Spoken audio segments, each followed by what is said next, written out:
IPL এর প্রথম ম্যাচে মোহনবাগান 5-1 গোলে জয়ী। মোহনবাগানের 5 জন গোলদাতা হবেন রফসান রবিনো, আলবার্তো রড্রিগেজ আর জিমি মার্টিনেজ। গোকুলাম যে একটি গোল করেছে সেটাও আমার আত্মঘাতী। সেই গোলটার পিছনে আপুইয়ার অবদান আছে। মোহনবাগান যখন প্রত্যেক কটা গোল করছিল কোনো প্লেয়ারকে দেখা গেল না গ্যালারির দিকে এগিয়ে এসে উচ্ছ্বাস দেখাতে। সবাই ছিল নিয়মান, কারণ মোহনবাগান ফুটবলাররা বুঝতে পেরেছেন যে তারা ভুলটা কোথায় করেছে। ম্যাচের শুরু থেকে শেষ পর্যন্ত মোহনবাগান সাপোর্টাররা কর্মকর্তাদের বিরুদ্ধে, মোহনবাগান ফুটবলারদের বিরুদ্ধে এক প্রকার বিক্ষোভ দেখে গেল। ম্যাচের শেষে দেখা গেল হোসে মলিনা কিংবা মোহনবাগান ফুটবলাররা এক প্রকার পালিয়ে গেলেন। কোনো সাংবাদিক সম্মেলন করলেন না হোসে মলিনা কিংবা মোহনবাগান প্লেয়ার। তাদের উপর নির্দেশ ছিল যে তারা যেন প্রেসের সাথে কথা না বলে। অপরদিকে সিঞ্জয় বসু দাবি করেছে মোহনবাগানের খেলা দেখতে প্রচুর সমর্থক এসেছিলেন।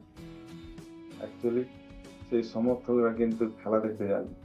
সেই সমর্থকরা আপনাদের কৃতকর্মের প্রায়শ্চিত্ত করতে গেছিলেন, আপনাদের বিরুদ্ধে বিক্ষোভ দেখাতে গেছিলেন। আমিও কিন্তু কালকে মাঠে যাইনি, কিংবা যে অ্যাপের মাধ্যমে কালকে খেলাটা দেখানো হয়েছিল সেই অ্যাপটাকেও কিন্তু আমি সাবস্ক্রিপশন করি। এই প্রথমবার মোহনবাগানের বিরুদ্ধে গেলাম, প্রচন্ড কষ্ট লাগছিল মোহনবাগানের বিরুদ্ধে যেতে, কিন্তু এই মোহনবাগান আমার ক্লাব না। আমার মোহনবাগান সেই ক্লাব যে মোহনবাগান লড়াই করতে ভালোবাসে। আর কিছু সমর্থকদের কথা বলি, যারা বাংলার সংস্কৃতি জানে না, যারা বাংলার কালচার জানে না, তারা অনেকেই ট্রোল করছেন মোহনবাগান পালিয়ে গেছে। হ্যাঁ, সত্যি আমি এক বাক্যে স্বীকার করছি, এই মোহনবাগান ইরানে খেলতে না গিয়ে পালিয়ে গেছে।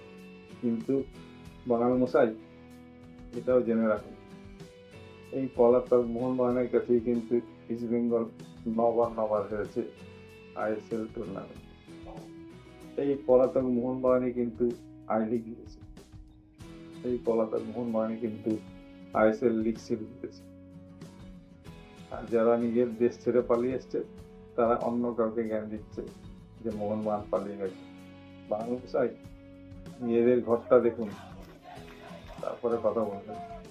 আজ তবে এইটুকু থাক, পরে আবার কথা হবে। যদি ভিডিওটা ভালো লাগে অবশ্যই একটা লাইক করে দেবেন।